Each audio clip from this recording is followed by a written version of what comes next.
The Fallout series told us that war, pause for dramatic effect, war never changes. Except for when it does change, according to Metal Gear Solid. War has changed. It's also confusing. One phrase we can probably all get behind, though, is that war is hell. Although if that's the case, then why does it look so gloriously epic and sparkly and magical? Oh, you know what? We're getting a lot of mixed messages here with this whole war business. Yes, it's a moral and literal minefield, what with thousands of loyal soldiers facing almost certain death, and many more facing a staggering amount of admin when it's all over. But God, there's just something so enthralling about watching thousands of people hack each other to pieces in the name of something probably not actually worth dying for. So, to satisfy everyone's insatiable battle lust, we've got a lovely rundown of some spectacularly grand conflicts from the video game world, from fantasy to sci-fi, from the historically accurate to the frankly ludicrous. These aren't necessarily the best ever battle scenes in all of gaming history, just 10 that we really wanted to talk about, so enjoy. I'm frontline fodder Peter from TripleJump, and here are 10 epic battle scenes from video games. Number 10, the Battle of Endor, Star Wars Rogue Leader. Many games have tried to capture the majesty of Star Wars blockbuster space battles, from the retro Star Wars X-Wing series right through to the modern-day Battlefront remakes and their outer space antics. We've had plenty of options in our intergalactic garage. But one of the finest examples of pure, unadulterated Star Wars space combat vicariousm was the GameCube's Star Wars Rogue Leader, the sequel to Rogue Squadron on the N64. Taking control of either famed pilot Wedge Antilles, one of my favourite supporting characters in the entire saga, I have to say, or Luke kissed his sister and liked it Skywalker, you could visit all manner of classic locales referenced in the movies, like Tatooine's Beggar's Canyon, the Rebel Stronghold on Yavin 4, and Hoth's Echo Base, the latter even letting you tie up several AT-ATs with your Snowspeeder's tow cable. The game's final mission, though, was the legendary assault on the second Death Star at the Battle of Endor. And oh boy, was it fun! Yes, it was. Shooting down legions of TIE fighters and blowing up entire Star Destroyers before taking the battle into the Death Star itself was a truly mind-blowing experience. Though there are an impressive number of ships buzzing around by 2001 standards, this first entry doesn't actually make the list for its visual grandeur as much as how it lets you feel like you're in the movie. We'll be looking at some much more technically impressive battles later in the video, but man, hats off to this game for being one of the best ever adaptations of a Star Wars battle sequence. Number 9, Liberty Prime Assault, Fallout 3. Just in case you'd forgotten Fallout's stance on war from earlier, war never changes, apparently, though if that's the case, the ancient Spartans must have been extremely confused at the Battle of Thermopylae by the sight of Liberty Prime crashing into phalanxes and yelling about damn communists. Yes, we had to include everyone's favourite Fallout freedom fighter, not least because he's just so adorable. I've seen the Iron Giant. Why are you crying? I'm not crying, I'm fine.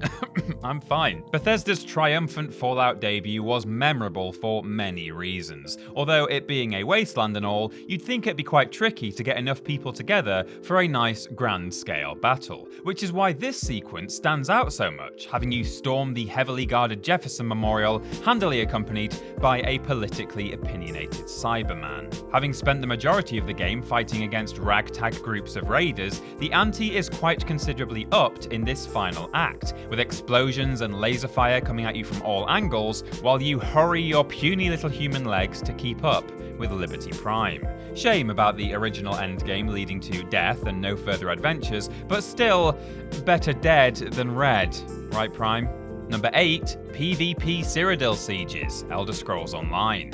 So, MMOs are a strange beast when it comes to large-scale encounters. Despite the huge numbers of players in the world and the grueling, dazzling raids with dozens upon dozens of party members, any example of team PvP usually falls a little flat on a large scale, thanks to a slower, pseudo-turn-based combat style used by many titles. But The Elder Scrolls Online, with its more action-based system, provides a bit more freedom in how you approach your fights. True to form of the Elder Scrolls mantra of play how you want. Their core PvP zone, the Centerland of Cyrodiil, is perpetually locked in conflict by the 3 primary factions, and the novel siege-based approach makes some of the larger fights truly stand out. Sure, it's quite often janky, chaotic, hard to comprehend, and you'll probably die over and over again if you've not yet reached the form of a fully leveled demigod of overpowered destruction, but damn is it a spectacle to behold, giving us one of the most enthralling boots-on-the-ground siege experiences of modern gaming. Elemental powers, AoE effects, trebuchets and ballistas hurling projectiles into the fray. War may be hell, but at least there's a lot going on. Number 7, PlanetSide 2. Sticking with MMOs for just an moment, PlanetSide 2 and its prequel created something few other games have ever managed, even with today's technology. A truly massively multiplayer shooter experience with a persistent world and heavily populated battlefields. What's that, Destiny? Up to 12-player firefights? Ha! Pathetic. Try several hundred, with thousands more populating a server at any one time. In PlanetSide 2, 3 factions are vying for power in a never-ending fight on one of 4 vast continents. The front lines change frequently based on a grid-like system of control points, a bit like a sci-fi version of Elder Scrolls Online actually, but with lasers instead of lightning. And similarly, with so many people focusing their efforts on certain flashpoints, it can lead to some truly epic clashes, with land and air vehicles blasting away at each other while ground troops scurry around capturing objectives and doing the day-to-day face shooting duties. While the player base has dwindled somewhat since its glory days, numbers still hit 2,000 to 3,000 regularly, and with updates still happening in this free-to-play title, it's well worth experiencing these gargantuan battles yourself if you haven't already. After the video is over, of course. Number 6, the battle for Helm's Deep, The Lord of the Rings, The Two Towers. Okay, it's one of the most epic battles in cinematic history, so of course we'd find a way to include this somehow. But this is actually far from a shoehorned entry. This movie tie-in video game was surprisingly good, in fact, featuring some fun hack-and-slash gameplay that mirrored many of the film's iconic moments. But defending a certain mountainside fortress was the highlight of this PS2 title, facing off against an army bred for a single purpose: to make sure we have a really fun time, and something about the destruction of men, but mostly fun times. The game cleverly interspersed clips from the film with gameplay, making up for the limited hardware capabilities and maintaining the sense of grandeur while we play through the classic moments of the battle itself, and the textbook banter between Gimli and Legolas. I got 19. Then we are level. We'll see about that. Ha ha ha! Numbers. Number 5, The Battle of JAKKU, Star Wars Battlefront 2, 2017. Now, I know I'm the Star Wars guy, but in my defense, this is not one of my own scripts. I'm just reading what the writer has put here. But come on, if you lot can look past EA's shady loot box shenanigans of Battlefront 2's launch, which most people seem unable to do, there's still a pretty impressive single-player campaign hidden in this package. I promise. Seriously, I think the Battle of JAKKU was really quite impressive. Warming up with a bit of X-Wing action, surrounded by fighters, battling on foot through the wreckages of multiple Star Destroyers, using orbital batteries to blow up AT-ATs for Rey to live in 30 years later. So what if you don't play as a lightsaber-wielding Jedi at any point in this fight? Sometimes in Star Wars games, like in Republic Commando, it's nice to get the point of view of the infantry. That said, there was a huge temptation to replace this entry with the chaotically brilliant heroes versus villains from the original Battlefront 2, or that game's take on the Battle of Hoth, but EA's efforts were definitely... I mean, it's quite... Okay, fine, yeah, the loot boxes. Alright, let's just move to plan B. The real number 5, The Battle of Hoth, Star Wars Battlefront 2, 2005. There, is that better? Who could deny the fantastic scale of OG Hoth, stomping across the field in a near unstoppable walker, or cutting down your enemies in the boots of Darth Vader himself? This was our real entry all along, and definitely not a last-minute wild card change to avoid eternal internet damnation. Number 4, The Covenant, Halo 3. Sierra 117, or the Master Chief, or John, or Johnny Boy as he prefers, has made it through so many outlandish events by now, he's likely desensitized to it all. Returning a Covenant bomb back to its owners, fighting off unending waves of the Flood, destroying an entire Halo ring.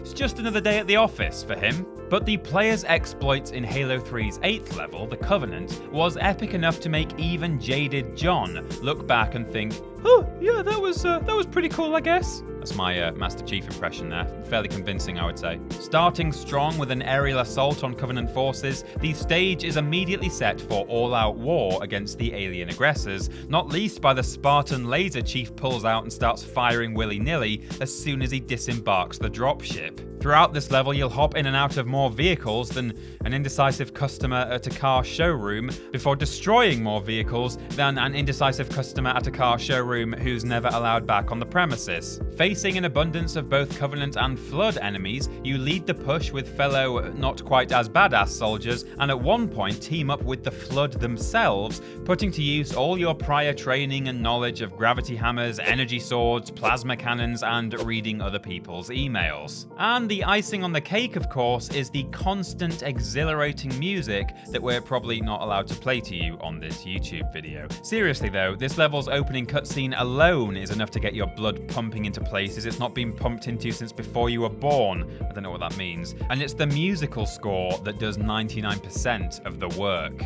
Number 3, the Normandy landings, Medal of Honor and Call of Duty. Back in the peak of World War II shooters, before Call of Duty had considered any silliness like laser rifles and wall running, the Medal of Honor series delivered more than one groundbreaking example of what the genre was capable of.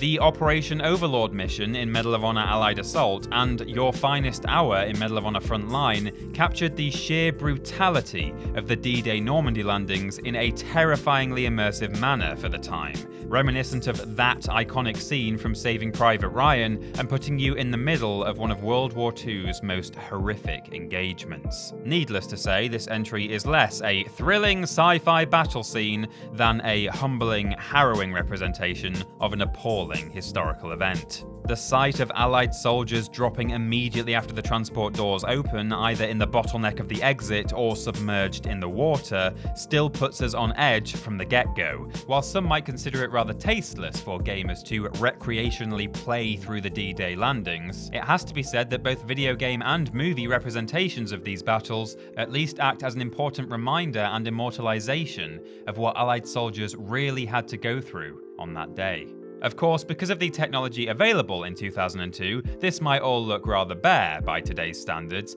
and so probably not a particularly historically accurate representation of Omaha Beach. But when we return to Normandy in 2017's Call of Duty World War II, the improved hardware made the battle even more shockingly gruesome. If Medal of Honor deserves recognition for attempting this iconic scene in the first place, then Call of Duty also deserves kudos for updating it into a modern visual spectacle, albeit an emotively horrific one.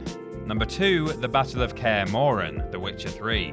Poor old Jerry from the Riviera has the worst luck, always finding himself in the middle of grand battles between rulers that he doesn't really give two forktails about. A bit like Forrest Gump, if he had a side business of slaying monsters. There's the impressive siege at the beginning of The Witcher 2, introducing us to Temeria's charismatic King Foltest, I'm sure nothing bad will happen to him, or the reliving of the eternal Battle of Brenna, fighting the absolute unit that is Draug. Again, nothing happened, he's probably absolutely fine. But the standout fight has to be the Battle of KAER MORHEN in The Witcher 3. Sure, numbers-wise, it's a relatively reserved gathering, but the context, the setting, and the set pieces make this confrontation in the Witcher HQ an unforgettable moment. Given the many hours of build-up, running from the Wild Hunt, chasing Ciri across several continents, and recruiting plenty of friends old and new along the way, this is a main event that's worth the wait. You've got invisible hit-and-run tactics and magically assisted artillery blasts, with some of the finest trained warriors holding back waves of evil assailants, and in the end coming out victorious with absolutely no casualties. He's fine, they're all fine, no casualties. Let's move on to number 1. And number 1, the Total War series.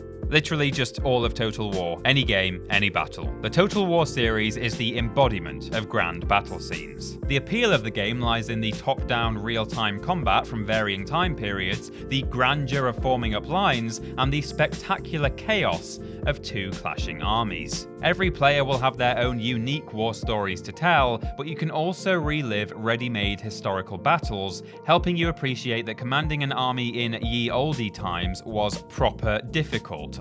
Honestly, those poor contestants on BBC's Time Commanders never stood a chance. You had Rome 2's Battle of Cannae, for example, where an outnumbered Hannibal tries to overcome Rome's legions. And Total War Attila brought utter fiery devastation into siege battles like Ravenna. But if that's a bit too history class nerd for your tastes, then say hello to Total War Warhammer and its arsenal of chaos. Goblin launching siege equipment, rickety dwarven helicopters, dinosaurs with death lasers, a pirate ship transformer, rattling guns, that's literally what they're called. Whatever floats your sci-fi fantasy RTS boat, Warhammer has got you covered. And while the final Vortex battle in the second game's campaign is a notably epic experience, the sheer variety of insane matchups makes pretty much any fight an absolute delight.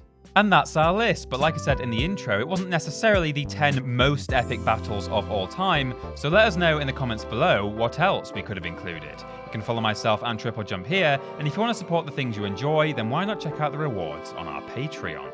Finally, don't forget to like the video, share it with your friends, and subscribe to the channel. I've been Peter from TripleJump, and thanks for watching.